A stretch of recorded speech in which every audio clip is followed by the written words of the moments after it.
de non-discrimination.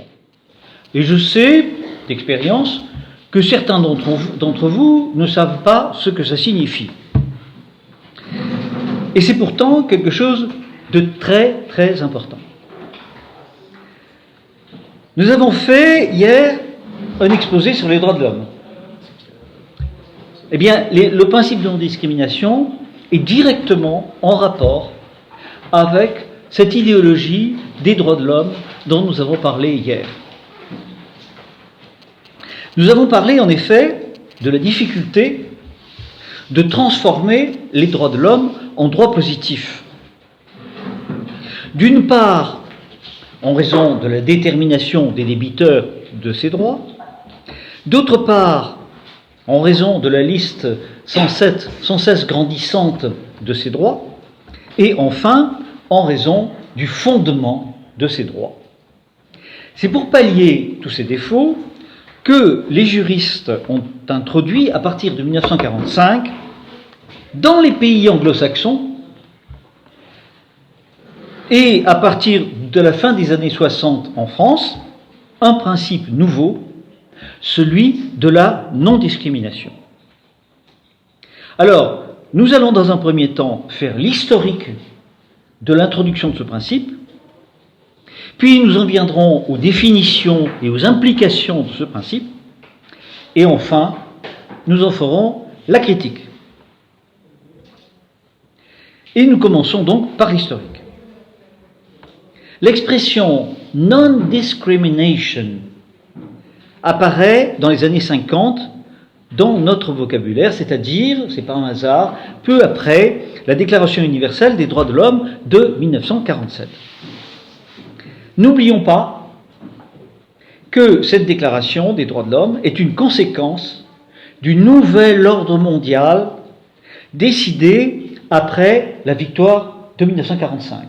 Victoire qui se traduit par la toute-puissance idéologique de l'individualisme, qu'il soit dans sa version libérale, capitaliste, ou dans sa version marxiste et communiste. Et évidemment, ça implique, ce nouvel ordre mondial implique la marginalisation de l'Europe, au moins sur le plan intellectuel. Or, dans les pays occidentaux, l'application de l'égalité des droits, au moment où nous parlons, dans les années 45, n'est pas réalisée. Il y a en effet de nombreux pays dans lesquels les principes d'égalité, le principe one man, one vote, le principe de l'égalité des traitements, l'absence de statut, tout ça est encore très présent, notamment aux États-Unis même, avec la ségrégation raciale et l'inégalité dont sont victimes les populations des colonies ou anciennes colonies des pays européens. Et c'est pour ça que les juristes qui ont rédigé ou soutenu la déclaration de 1947 veulent créer un mécanisme juridique pour rendre ces statuts définitivement illégaux. Notamment ce qui se passe également en Union sud-africaine, où justement, c'est vers ces années 1947-1950 que l'on va mettre en place ce qu'on appelle l'apartheid, et dont on ne sait pas assez que l'apartheid, ce n'est pas la discrimination du tout, parce que la discrimination, elle existe, la ségrégation raciale existe en Union sud-africaine depuis déjà près d'un siècle.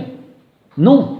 L'apartheid, c'est tout autre chose, c'est une volonté de rendre la ségrégation raciale cohérente en cherchant à rendre possible la coexistence entre les Noirs et les Blancs, que l'on sait extrêmement difficile. Et ça, c'est un échec, nous savons aujourd'hui, nous voyons aujourd'hui ce qui se passe en Union sud-africaine, où les fermiers blancs sont assez rapidement massacrés, il en meurt une dizaine par mois, et où la population blanche d'Afrique du Sud se réduit comme neige au soleil, fond comme neige au soleil. Dans le même temps, on assiste à un principe général de l'économie internationale qui est la libre concurrence. Et ce sont les accords du GATT qui vont être préparés par un certain nombre d'accords, mais qui aboutiront à l'accord solennel de 1957. Le GATT qui a pour but de juger que la protection des frontières par rapport aux marchandises est en soi déjà une anomalie, voire une illégalité. Le but, c'est d'instaurer partout le libre-échange. Et le traité de Rome, comme l'a dit très justement ce matin notre ami Rougeron, vise à établir la libre circulation des marchandises, des personnes, des services et des capitaux. Lorsque les sociétés occidentales se libéralisent ainsi, au cours des années 60, eh bien, les barrières sociales vont être naturellement affaiblies, volontairement affaiblies. Il y a ici une chose qu'il faut que je vous dise et qui est quand même assez parlante et qui mérite vraiment qu'on s'y attarde, enfin en tout cas qu'on le mentionne et qu'on le garde à l'esprit, c'est que le terme non-discrimination, en anglais non-discrimination, c'est un terme qui ne date pas du tout de 1947, mais qui est bien antérieur, qui date du XVIIe siècle, mais qui désigne tout autre chose. Ce terme désigne la clause de la nation la plus favorisée. Alors, pour ceux qui ne savent pas ce que c'est que la clause de la nation la plus favorisée, c'est un point fondamental de la politique anglaise d'abord, américaine ensuite, et qui consiste à dire qu'on ne doit pas imposer à l'Angleterre et ensuite aux États-Unis des conditions tarifaires moins bonnes qu'à un autre pays. La clause de la nation favorisée, ça veut dire que les anglo-saxons ont toujours cherché à obtenir dans leur relation avec un pays d'avoir des conditions douanières qui soient au moins égales à celles de la nation la plus favorisée, c'est-à-dire la nation qui avait les meilleurs tarifs douaniers. C'est quand même pas un hasard, et ça me paraît très intéressant quand même, de voir que ce terme qui est désigné au départ pour parler de la circulation des marchandises va être étendu aux personnes. Voilà quelque chose, je ne dis pas que c'est un scoop, mais c'est quelque chose qui est ignoré de la grande majorité des gens. La non-discrimination, c'est un principe juridique qui a été fait pour les marchandises et qu'en étant aux hommes. C'est quand même original.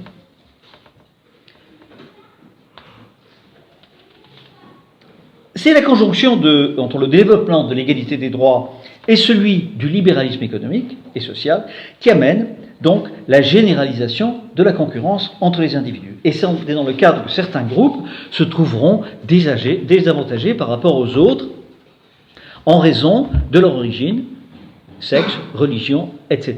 On dira donc qu'ils sont victimes de discrimination, tel est le texte de ces lois dont je vous parle. Il faut bien comprendre ce que signifie ce principe de non-discrimination. Ça ne signifie nullement léser un groupe. La non-discrimination, c'est l'engagement, non pas à ne pas léser un groupe, mais de ne pas léser les membres du groupe. La non-discrimination ne s'adresse qu'aux individus. Pourquoi ? Parce que pour les rédacteurs de ces textes, les groupes n'existent pas, tout simplement. Ce matin, Rougeron était en plein dans ce sujet, quand il disait « Nous sommes dans une société de plus en plus réduite aux individus, c'est-à-dire de plus en plus faible, de plus en plus soumis à ce totalitarisme qu'on nous impose. » Eh bien, le principe de non-discrimination se fonde au départ sur cette idée qu'il n'y a que des individus. Donc la discrimination est, pour ce principe juridique, une violation du principe d'égalité. Nous voyons donc à l'œuvre les deux principes qui sont à la base de la transformation révolutionnaire de la société, qui a commencé, à trouver une application dans les faits à partir de la Révolution française et qui se poursuit sous nos yeux. C'est-à-dire, les deux principes sont l'individualisme et l'égalitarisme. Et ces deux principes sont également à la base des droits de l'homme dont nous avons parlé hier. En France, ce principe de non-discrimination a été reconnu et contenu explicitement pour la première fois dans la loi Pleven qui date de 1973. Rappelons que cette loi a été votée à l'unanimité par les députés et les sénateurs. Et tout le monde tenait à ce que cette loi soit votée à l'unanimité, parce qu'évidemment, ça implique quelque chose, un caractère totalement indiscutable. Personne ne s'est levé pour critiquer cette loi.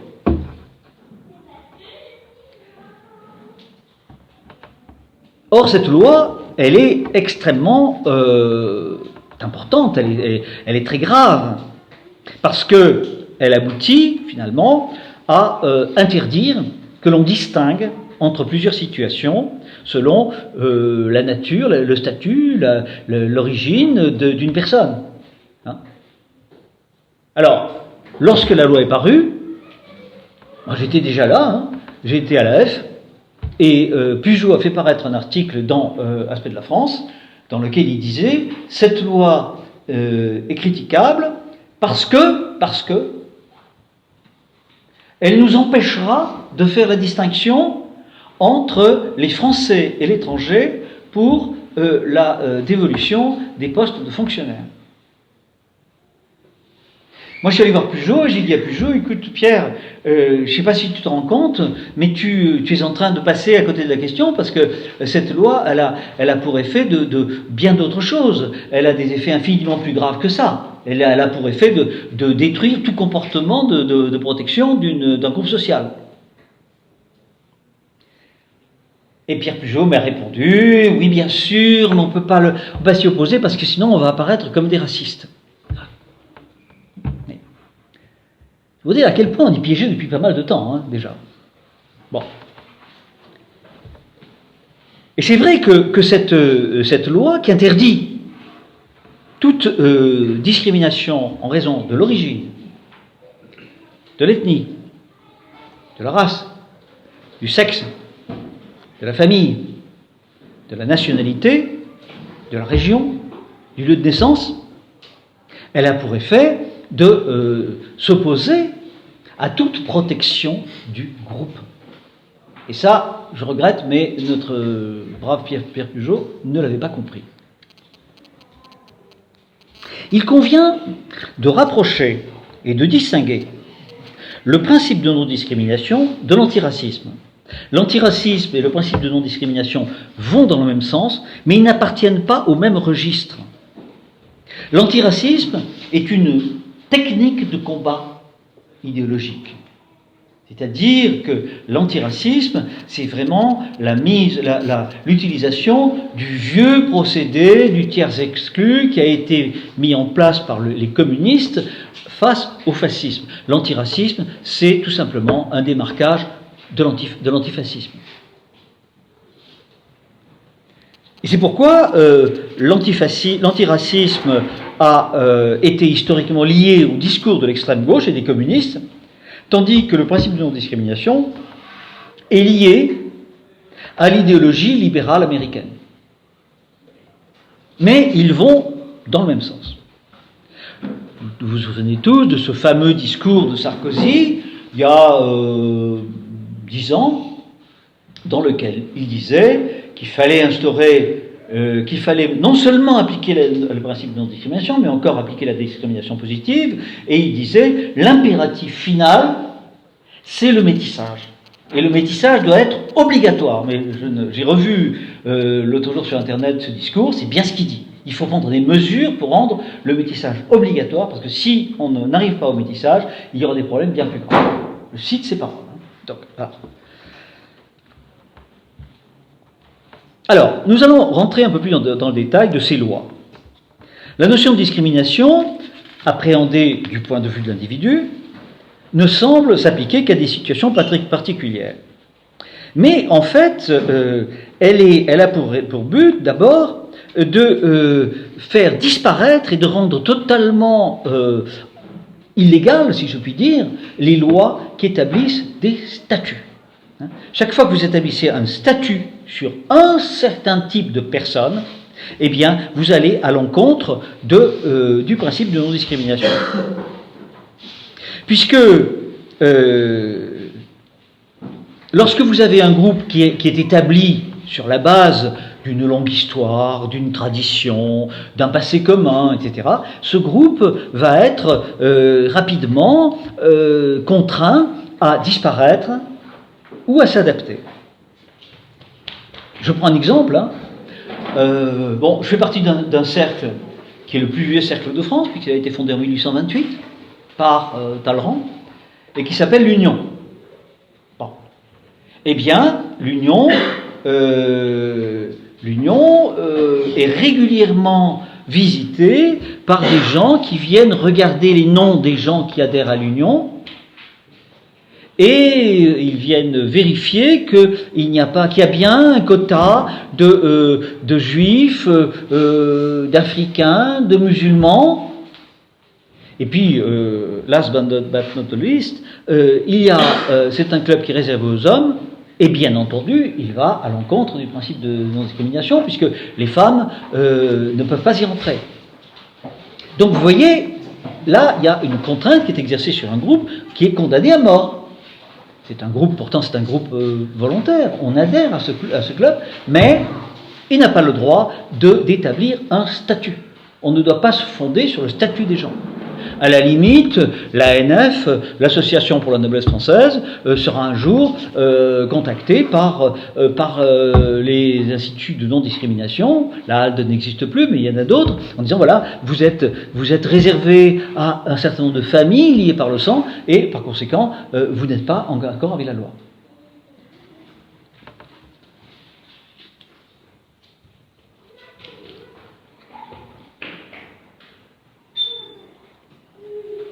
Si on s'en tient à la discrimination telle qu'elle est définie par la loi, l'idée de discrimination légale n'a donc pas de sens.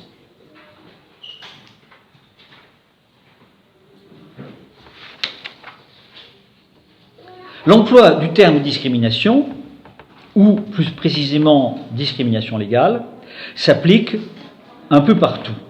Mais il faut considérer que souvent, on a pu qualifier des situations discriminatoires que de manière rétrospective. Par exemple, le système d'apartheid constitue un système statutaire fondé sur la ségrégation raciale, mais qui était légal. Et puis évidemment, à partir du moment où on applique ce principe de non-discrimination, il est considéré comme illégal. Ça a des conséquences très importantes. C'est que, par exemple, prenons un exemple très concret qui appartient à la France d'aujourd'hui, l'immigration.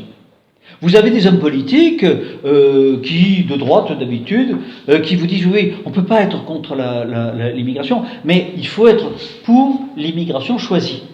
N'est-ce pas ? L'immigration choisie, c'est absolument impossible. C'est totalement illégal. Parce que toutes les lois et les traités que la France a signés et rédigés empêchent de choisir. Parce que choisir, c'est discriminer. Et si vous discriminez entre les divers candidats à l'entrée sur le territoire, vous n'êtes pas en accord avec la loi.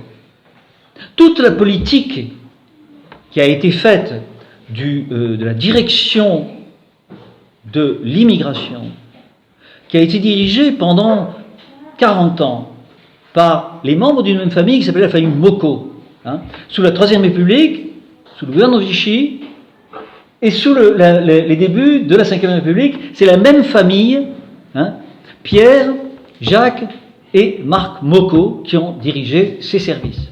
Et ils avaient établi toute une liste de critères qui permettaient de favoriser l'intégration, avec des quotas, en disant, on pouvait faire rentrer tant de musulmans africains, tant de Norvégiens, les possibilités d'acquisition de la langue française ne sont pas les mêmes selon les pays, etc. etc. Enfin, toute une étude qui a été fondée sur l'expérience, et qui avait pour but de déterminer si on pouvait accepter telle ou telle catégorie de personnes, bien entendu destinées à devenir des Français. Eh bien, du moment où cette loi de 74 a été votée, de 73 a été votée, Tous les critères de Moko ont été foutus par terre. Et il est absolument interdit de choisir. Vous ne pouvez pas dire ah, vous êtes arabophone, ou bien vous êtes, je ne sais quoi, vous êtes issu du Congo, il y en a trop, on a trop maintenant. Vous n'avez pas le droit, parce que vous faites une discrimination. Très important de le comprendre. Et bien entendu, toute notion de quota discriminatoire est interdite. Ça, c'est également une conséquence de la défaite, de la victoire, ou la défaite, comme on voudra, parce que c'est à la fois l'une et l'autre, de 1945. Et il faut comprendre que ce principe de non-discrimination a été étendu logiquement à tout ce qui n'est pas volontaire. Tout ce qui n'est pas le fruit de la volonté et ne peut pas être discriminé, ne peut pas être considéré comme une raison de discriminer quelqu'un. Nous revenons à ce principe individualiste.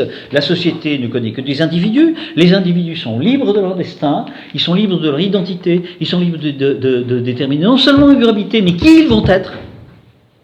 Et par conséquent, si on méconnaît cette volonté, ou si on veut la constater, et fonder un choix à l'égard de ces personnes sur ces éléments, on n'a pas le droit, c'est contraire au principe de non-discrimination.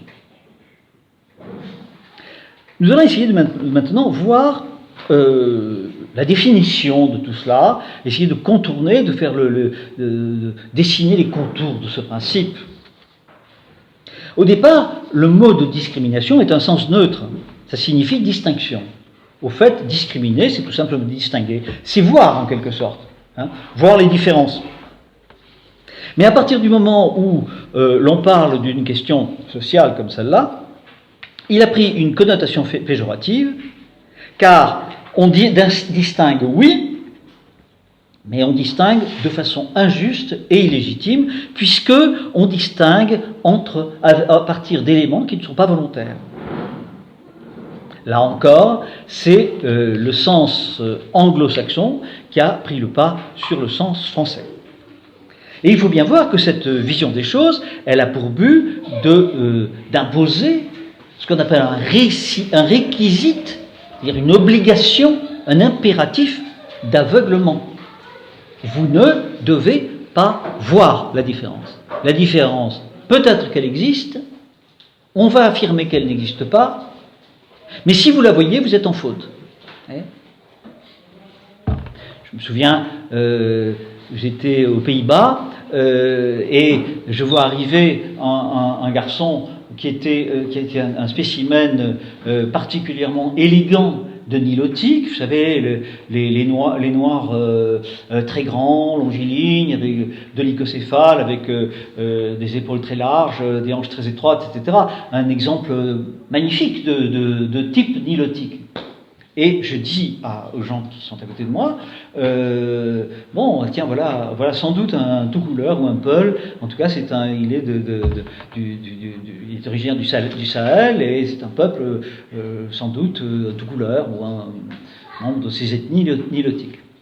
Et la réponse immédiate, très choquée par ces Néerlandais, n'est-ce pas, qui sont très investis par le principe de non-discrimination, c'est de dire tu vois des choses que tu ne devrais pas voir. Oui. Vous voyez ce que ça représente, hein. C'est très grave parce que c'est toute l'épistémologie occidentale qui est remise en cause à travers ça. Puisque toute l'épistémologie occidentale, elle repose sur l'ouverture au monde et sa connaissance. Là, on nous dit, il y a des choses auxquelles vous devez rester aveugle. C'est quand même incroyable qu'on nous oblige à ça. Hein. Bon, je dois dire que les Pays-Bas, à ce niveau-là, sont quand même beaucoup plus atteints que nous. Alors, comme je vous l'ai dit, exactement comme pour les droits de l'homme, il y a une extension indéfinie du principe. Les lois établissent des délits pénaux très lourdement condamnés chaque fois que le principe est violé par une personne physique ou morale, et la discrimination est le refus d'établir une différence dans le traitement de personnes en fonction de son origine, son sexe, ses mœurs, son orientation sexuelle, son identité de genre, son âge, sa situation familiale ou sa grossesse, ses caractéristiques génétiques, son appartenance ou sa non-appartenance, vraie ou supposée, à une ethnie, une nation ou une prétendue race, ses opinions politiques, ses activités syndicales ou mutualistes, ses convictions religieuses, son apparence physique, son nom de famille, son lieu de résidence, sa domiciliation bancaire, son état de santé, sa perte d'autonomie ou son handicap, la précarité de sa situation économique apparente ou connue de l'auteur de la décision, sa capacité à s'exprimer dans une langue autre que le français, et son acceptation ou son refus de subir des faits de bizutage. Vous voyez, c'est vraiment un inventaire à la Prévert. Mais bien sûr, il faut bien voir que c'est quand même assez invraisemblable. On ne peut pas discriminer par rapport à son sexe. S'il s'agit d'être l'héroïne d'un conte de fées, si il y a des mâles puissants qui se présentent, il va être difficile pour eux d'exercer ce rôle, mais c'est quand même interdit. Vous connaissez cette fameuse caricature où on voit une africaine, bien noire, qui a voulu participer à un casting pour le rôle de Blanche-Neige, et elle dit « On m'a refusé parce que j'étais trop grande ». Voilà.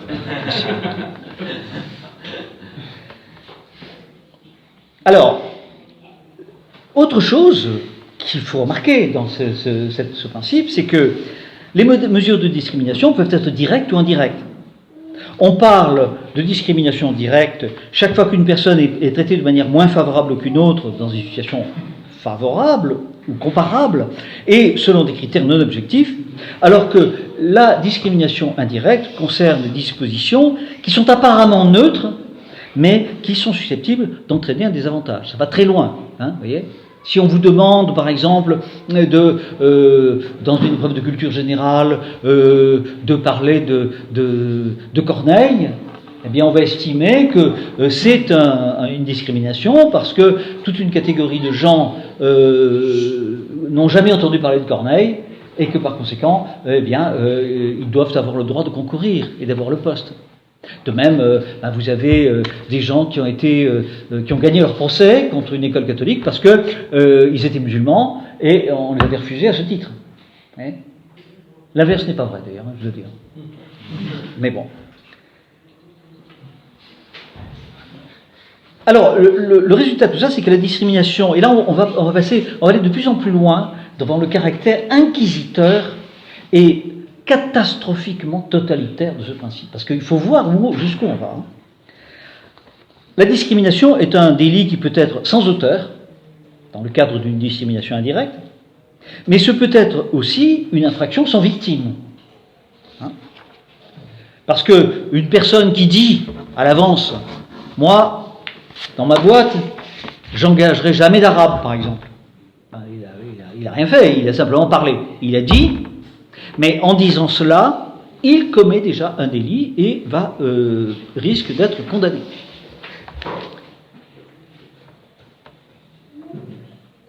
Alors, ce principe de non-discrimination, d'origine anglo-saxonne bien sûr, a été transposé de manière de plus en plus exigeante par 2 directives européennes et puis une suite d'arrêts dont a parlé ce matin Rougeron, de la Cour de justice des communautés européennes et bien entendu de la de la Cour européenne des droits de l'homme. Alors, quelques observations. Nous l'avons vu, un délit sans victime est une entorse inévaluable à la liberté de conscience, pas seulement d'expression, mais de conscience, puisqu'il suffit de penser une chose, de le dire, même en privé, pour être un délinquant. Ce qui signifie que le principe de non-discrimination a pour résultat d'abolir une distinction que même les États musulmans, islamistes, ont conservé, la distinction entre le public et le privé. Dans les États, moi j'ai vécu à Riyad dans des États islamistes, avec un islamisme extrêmement rigoureux, eh bien, l'islam reconnaît la distinction entre le privé et le public. Ce qu'on fait en privé n'est pas punissable au même degré que ce qui est fait en public.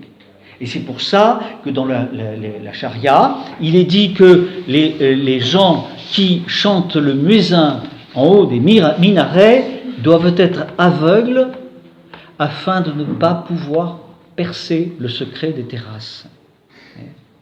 C'est très intéressant.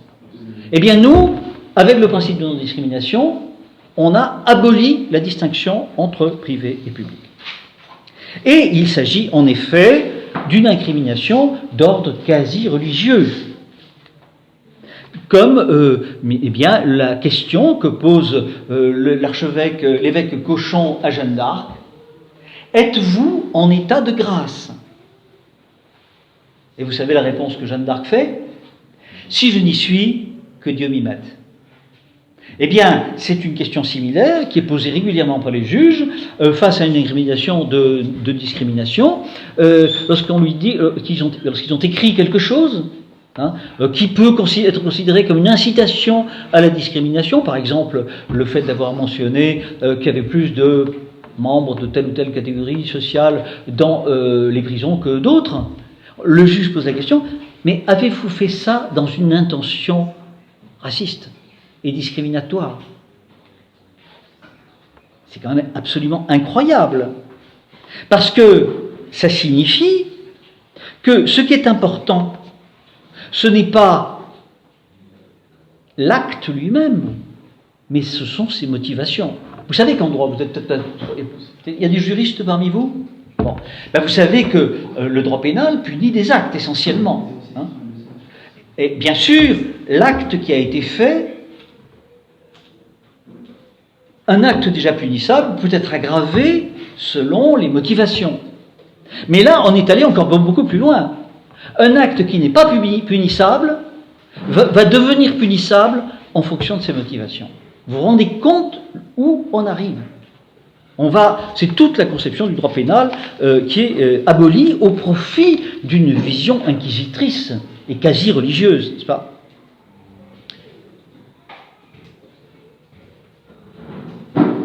Je pense à une chose, un exemple que j'avais donné, je ne sais pas si vous allez trouver cet exemple un peu scandaleux, mais enfin, prenez par exemple un homme qui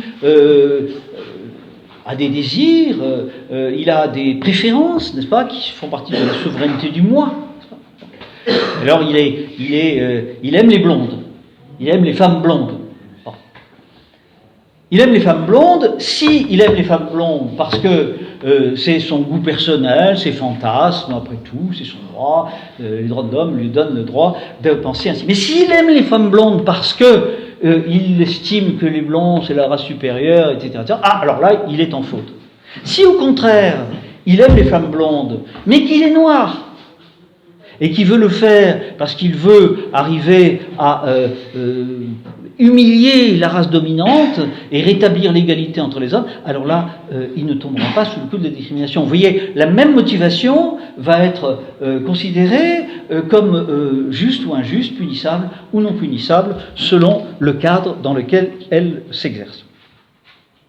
D'autre part, la discrimination conduit à des compensations quand c'est une discrimination indirecte. Par exemple, lorsque vous avez un concours où il faut avoir la disposition de ses deux jambes, le cul-de-jatte a le droit, en fonction du principe de non-discrimination, d'obtenir une compensation au fait qu'il ne peut pas concourir, n'est-ce pas, et ce qui s'inscrit toujours dans ce que nous avons vu hier, l'État débiteur de droit suite à une situation d'inégalité. Alors, pour conclure, deux choses sur cette partie du contour de la non-discrimination. Cette législation n'a pas du tout besoin, elle n'a pas pour but d'établir des règles stables. Ça, c'est très important à comprendre. Toute cette réglementation anglo-saxonne, que ce soit les droits de l'homme, que ce soit le principe de non-discrimination, n'a pas du tout pour but de créer un ordre légal sécurisé où on sait ce qui est bien et ce qui est mal, ce qui est permis et ce qui est interdit. Non, pas du tout. Ça a pour but de changer les comportements. Et par conséquent, elle est nécessairement évolutive et sans objectifs finaux. Et elles ont pour but de changer les mentalités dans ce qu'elles ont de plus profond Exemple, la théorie du genre, qui, tout ça ayant pour but d'arriver à un déracinement. Le but, c'est le déracinement. Et ce matin, Rougeron nous parlait de la langue. La langue est un critère de discrimination et il faut que la langue change pour permettre l'application de ce principe. Voilà. Conclusion, dernier point de cette partie. La seule discrimination qui n'est pas frappée de suspicion, c'est celle qui est fondée sur l'argent. Chose qui a été admirablement montrée par Georg Simmel, dans son livre sur l'argent. Alors, critique du principe maintenant. Eh bien, il y a une critique fondamentale, qui est, à mon avis, la plus évidente et la plus indiscutable. Par nous ou par ceux d'en face, parce que c'est une évidence. C'est que ce principe ne connaît pas de limite. Et l'absence de limite générale contient naturellement en germe de terribles abus. Car il est évident que dans cet exposé, je n'ai pas pour but de vous dire que la discrimination doit se trouver partout. Bien sûr que non. Il y a des domaines dans lesquels la discrimination ne doit pas avoir sa place. Eh bien, je dirais par exemple la science. Si je dis telle personne a fait un discours, a fait une analyse, un rapport scientifique sur tel sujet, mais elle appartient à telle ethnie ou à telle race ou n'importe quoi, donc je le mets de côté, c'est inacceptable. C'est tout à fait contraire à l'épistémologie européenne telle qu'elle a été conçue par les Grecs. Un discours vaut pour ce qu'il est, pas pour la personne qui le fait. Même si il est permis, comme le dit Nietzsche, de poser la question qui parle et d'où. Mais ceci, c'est une correction, c'est une observation qui permet d'induire, de rechercher, mais pas de condamner définitivement quelqu'un à propos, parce qu'il émet une opinion en tant que juif, en tant que français, en tant qu'allemand, n'importe quoi. Deuxième chose, l'esprit de corps. L'esprit de corps, par définition, quand vous avez un corps, dans un corps, il y a des pairs. Et les pairs, ils doivent obéir aux mêmes règles. Si je suis officier et que je décide, chaque fois qu'il y a une bataille, d'envoyer les gens qui sont de telle ou telle ethnie devant pour qu'ils se fassent tuer à la place des autres, il est évident que je ne remplis pas mon rôle et je risque, avec raison, de me faire tirer dans le dos au premier moment venu par les uns ou les autres. De même, l'enseignement. Si je suis professeur et que je donne de sales notes à tous les gens qui ne sont pas de ma famille ou qui ne sont pas de mon ethnie ou de ma religion ou je ne sais pas quoi, eh bien, je fais un sale boulot parce que l'enseignement, par définition, c'est sa nature. L'université, il s'adresse aux gens, à leur intellect et on n'a pas le droit de faire ça. Mais le problème, c'est que le principe de non-discrimination s'applique partout, même dans les domaines qui sont tout naturellement des domaines protégés par la discrimination. C'est donc, à travers ce principe, la notion traditionnelle du droit, qui est le droit commun et l'exception, font totalement défaut. Et comme je vous l'ai dit tout à l'heure, la distinction entre le privé et le public est totalement abolie. À la limite, eh bien, vous n'avez pas le droit de préférer vos enfants aux autres, puisque vous faites une discrimination qui n'est pas fondée sur la volonté. Et ça, je dois dire que les États nordiques, certains États nordiques ont compris le problème. Paradoxalement, les Norvégiens, qui ne sont pas considérés comme étant des esprits très fins, eh bien, ils ont apporté un amendement à la Constitution norvégienne en disant attention, le principe de non-discrimination, on l'applique dans le public, on ne peut pas l'appliquer dans la vie privée. C'est fondamental. Bon. Alors évidemment, vous avez, par exemple, la chambre à louer. Vous avez une vieille dame qui veut louer une chambre. Bon. Elle veut louer une chambre et elle dit « Mais je veux que cette chambre, liée à l'agent immobilier, je veux uniquement des Français, des vrais Français. » Bon, si on dénonce ce qu'elle a fait, rien que d'avoir établi la demande comme ça, elle va en tôle. On va la ruiner. À force d'amende, elle va être sur la paille. Parce que, or, elle est dans le cadre d'une décision, d'un contrat de droit privé. Un contrat qui est considéré par le droit comme intuitu personné, je ne sais pas ce que vous voulez dire, intuitu personné, ça veut dire un contrat dans lequel la seule le seul désir des contractants est pris en compte. On ne prend pas en compte l'ordre public. C'est pas d'ordre public que je loue ma chambre à un tel ou un tel. Eh bien non. En ce qui concerne la non-discrimination, si je fais ça, je peux être incriminé et lourdement condamné. Voilà. Donc, il faut en conclure que telle qu'elle est, cette législation antidiscrimination institue une guerre à mort contre toute société naturelle reçue. Une guerre à mort. Car, au terme de cette loi, une communauté naturelle ne peut survivre qu'en se transformant en une communauté de volonté.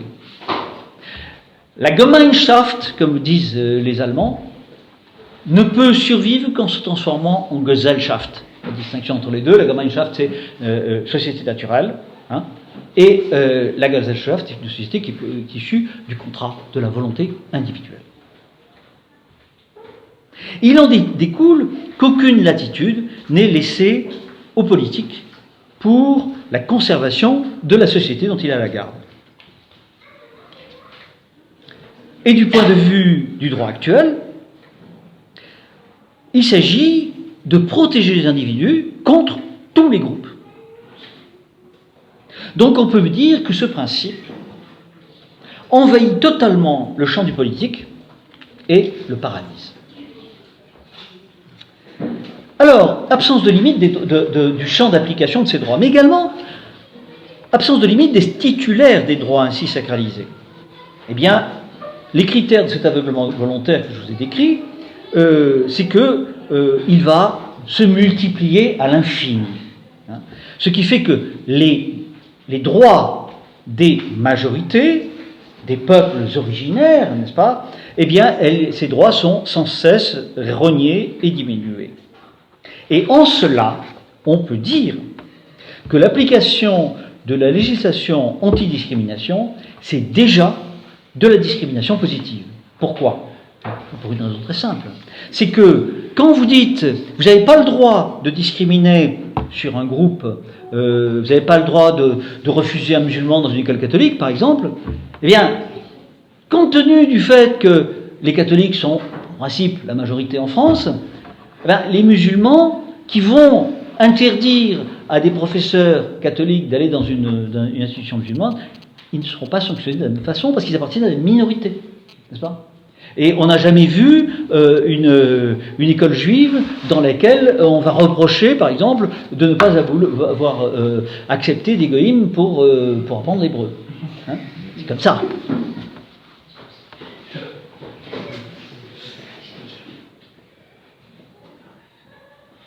Donc, la discrimination positive a pour résultat la non-discrimination a pour résultat d'interdire une étude fine de l'origine des inégalités.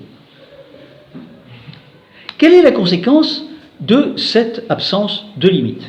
Eh bien, conséquence tout à fait incroyable, c'est que cette législation oblige systématiquement à appliquer le mensonge. Le mensonge est indispensable. Si on veut échapper à la législation, on est obligé de mentir. Hein ? Donc, on ne peut pas dire la vérité si on a envie de rester tranquille. Par exemple, prenons l'exemple de ce pauvre menuisier, de l'héros, n'est-ce pas, qui stupidement a reçu la visite de gens qui lui ont demandé de travailler chez lui, et il y a 4 ou 5 manœuvres qui sont venues, et tous qui étaient algériens ou marocains, il leur a dit « j'ai besoin de personne ». Après, il a engagé quelqu'un qui n'était pas maghrébin, et immédiatement, la police est venue chez lui, et lui, stupidement, il a répondu quand on travaille chez moi, hein, j'ai quand même envie de rester, on travaille mieux quand on est entre Français. Bon, et bien ça, il n'a pas le droit de penser. Et il n'a surtout pas le droit de le dire. Donc, Ce qui est à faire, dans ce cas-là, la seule solution d'échapper à la loi, c'est de mentir. En disant non, mais bien sûr, mais vous comprenez, ils étaient trop qualifiés. Ou bien ils avaient des compétences insuffisantes, ou alors ils demandaient des salaires trop élevés, ou alors ils habitaient trop loin, enfin n'importe quoi. Mais pas la vérité. La vérité, c'est la certitude d'être condamné. Si on veut agir selon sa volonté. Et c'est pourquoi, eh bien, l'État institue des organismes dotés de pouvoirs d'investigation importants. Il y a eu la HALD, maintenant il y en a un autre qui a été créé, et qui ont pour but de chercher les motivations. Et moi j'ai entendu un commissaire de police de cet organisme, il dit c'est très difficile, parce que les gens ils commencent à comprendre ce qu'on veut, ils voient ce qui va arriver s'ils disent la vérité, alors ils nous mentent pour échapper à la loi. Bah évidemment, naturellement, ils mentent pour échapper à la loi. C'est d'autant plus difficile que certaines discriminations, ce sont des discriminations collectives qui ont été créées par les groupes eux-mêmes. Bah, je ne sais pas, moi, par exemple, les mutilations sexuelles, hein, la circoncision, hein, c'est quelque chose qui est une mutilation volontaire. Mais ça entraîne forcément c'est la source de discrimination, mais qui sont consenties et acceptées par ceux qui les ont faites. Et puis alors surtout, il y a une chose qui est épouvantable, qui est un résultat extraordinaire, mais carrément scandaleux du principe de non-discrimination, mais c'est le pendant du premier point qu'on a vu tout à l'heure, le mensonge, la nécessité du mensonge, mais c'est également la fin de ce que l'on appelle en droit l'exceptio veritatis. Qu'est-ce que c'est que l'exceptio veritatis? Quand vous allez devant le juge, parce que vous avez dit telle personne est un voleur, il vous attaque en diffamation. Vous allez devant le juge et vous dites, oui, c'est un voleur, bien sûr. D'ailleurs, regardez, il a volé un tel, j'ai les preuves. Le juge ne peut pas vous condamner. Hein. Il va dire, bon, très bien, oui, vous avez donné les preuves, c'est vrai que c'est un voleur, voilà, bon, on arrête. Hein. Le procès, vous êtes relaxé. Eh bien, dans les procès pour discrimination positive, il n'en est pas ainsi. Même quand vous affirmez un fait exact, un fait reconnu, un fait indiscutable, si ce fait a pour résultat d'encourager la discrimination, vous pouvez être condamné. Non seulement vous ne devez pas voir, mais encore, vous ne devez pas dire ce que vous voyez. Extraordinaire quand même. Bon, j'ai un ami qui avait écrit un livre sur les tribunaux, sur les prisons, et il avait fait une statistique sur l'origine ethnique, raciale, religieuse des gens qui sont en prison. Eh bien, il a été attaqué et condamné pour avoir exprimé, pour avoir dit une chose qui, pour être vraie, n'en avait pas moins pour effet d'encourager les hommes à la discrimination, à la haine raciale, etc., etc. Donc vous voyez où on va. C'est quand même quelque chose d'inimaginable. Hein. Alors nous allons maintenant rapidement parler de la discrimination positive. La discrimination positive, écoutez, c'est très simple. C'est un corps de loi qui a été inventé toujours aux États-Unis, c'est toujours anglo-saxon, n'est-ce pas, suite au résultat du fait que les lois anti-discrimination n'ont pas réussi à changer les comportements comme on le désirait. Alors comme elles n'ont pas réussi, eh bien on va faire de la discrimination mais pour le bien. Autrement dit, c'est typique de la mentalité anglo-saxonne. Hein. Nous allons voir qu'en France, c'est une chose qui est difficile à admettre. Parce que les anglo-saxons sont des gens pragmatiques et ce n'est pas des gens qui sont très à cheval sur l'esprit philosophique et les principes généraux. Alors, bon, pour eux, ça ne les choque pas de dire que, on émet un principe, et puis pour l'application de ce principe, on dit quelque chose qui est le contraire de ce principe. Donc, on va effectivement discriminer, alors même que la loi a pour but de ne pas discriminer. Type tout à fait caractéristique, la constitution indienne, qui a été rédigée, vous le savez, par des Britanniques, et qui dit ceci, les castes n'existent pas. Article 1, les castes n'existent pas. Article 2, toutes les lois les lois et textes destinés à détruire les castes peuvent être faites simplement par décret. Donc, elles n'existent pas, mais on peut les détruire. Okay, on peut détruire quelque chose qui n'existe pas. Bon, pour les anglo-saxons, c'est pas choquant. Pour un Français, c'est un peu emmerdant. Hein. On est quand même un peuple de logiciens. Alors ça se traduit par quoi? Ça se traduit par des créations de quotas à l'embauche ou à l'inscription universitaire, des actions fiscales pour privilégier l'embauche de certaines catégories défavorisées, le dégagement de crédits majorés pour les gens qui habitent des ZEP ou des quartiers habités par les immigrés, etc. Alors tout ça, évidemment, c'est totalement en opposition avec l'optimisme jacobin. La Révolution française a mis en avant le principe jacobin, issu de la pensée de Descartes et de Kant, et qui dit ceci: l'homme existe seul, il n'y a pas la peine, il n'est pas nécessaire de pourfendre les différences, elles s'anéantiront toutes seules comme des superstitions dès lors qu'on les ignore. Voilà. Et donc, les Français ont ajouté au principe de non-discrimination des principes d'universalité des prestations, d'égalité dans le service public, d'indifférenciation du corps politique ou de l'indivisibilité du peuple français. Mais les Anglais, eux, ont une vision tout à fait différente. Ils veulent nommer pour identifier afin de détruire. Et évidemment, cette action, elle tombe sous le coup de la critique parce qu'elle a des effets tout à fait indésirables. Alors d'abord, dévalorisation des diplômes. Les diplômes qui ont été donnés à des membres de catégories favorisées par le principe de la discrimination positive, ils auront des diplômes défavorisés. Et l'entreprise qui va les engager dit ouais, bon, celui-là, il a été reçu avec 10,5 alors qu'il faisait partie de telle catégorie. S'il avait été un WASP, eh bien, il aurait eu 5. Donc, il vaut mieux pas l'engager. Donc, résultat, c'est pas le but recherché. Les quotas, mais les quotas, c'est pareil. C'est une loi, c'est une décision qui aboutit souvent à doubler les postes.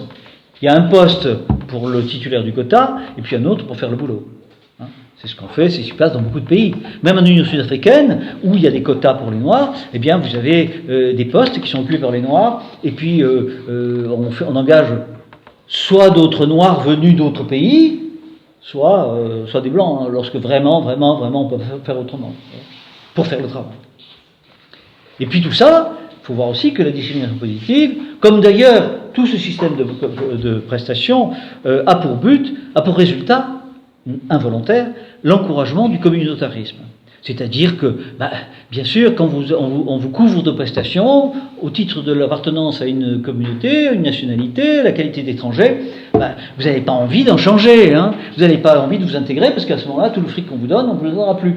Donc vous êtes assez intelligent pour comprendre qu'il faut rester là dans la catégorie où vous vous trouvez. Et puis évidemment, un sentiment d'injustice de la part des personnes qui sont en difficulté, mais qui ne bénéficient pas des avantages que l'on donne au groupement. Donc injustice bien réelle, et dans laquelle, évidemment, nous voyons aujourd'hui le peuple français de plus en plus discriminé sur son propre sol. Voilà. Conclusion de mon exposé, j'ai été un peu long et je m'en excuse. Le principe de non-discrimination est une conséquence de l'idéologie des droits de l'homme, essentiellement fondée sur l'idée que l'homme doit être conforme à un modèle universel préétabli et mathématique. Il est aujourd'hui un point de passage obligatoire et le droit pénal se montre impitoyable sur ce plan. Je prends un exemple qui nous est proche, n'est-ce pas ? Nous avons des camarades qui malheureusement ont quitté l'Action française dans le sud de la France. Ils ont, à la suite de leur départ de l'Action française, ils sont mis à faire des bêtises, parce qu'ils n'avaient plus l'autorité bienveillante et éclairée de leur chef d'Action française pour leur dire ce qu'il fallait faire. Ils ont fait que des conneries. Résultat, ils sont en prison. Ils ont été mis en prison pour 9 mois de prison quand même. Ils ont fait 3 ou 4 mois de prison. Maintenant, ils sont en liberté sous bracelet électronique. Eh bien, le parquet a fait appel en demandant qu'ils soient condamnés non pas à 9 mois de prison, mais à 24 mois de prison, parce que la motivation qui était la leur, nous dit le parquet, était qu'ils étaient discriminatoires et racistes. Vous voyez ? Donc ce principe implique le refus et la méconnaissance de tous les passés humains. Sous prétexte de diversité, il cherche à détruire la diversité humaine et à promouvoir le métissage universel.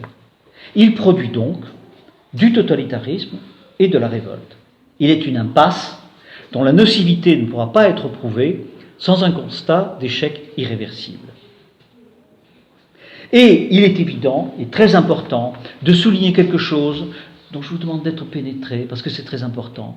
Nous sommes des réprouvés, parce que nous nous opposons à tout ce qu'il y a de plus sacré dans le système. Par essence, nous sommes des blasphémateurs. Il faut bien le voir.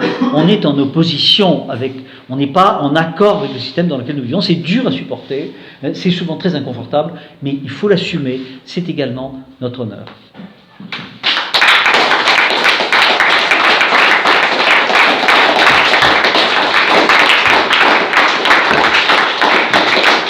Question de Luc. Ouais, il y a quelques années, on entendait le Parti des indigènes de la République dénoncer le racisme d'État.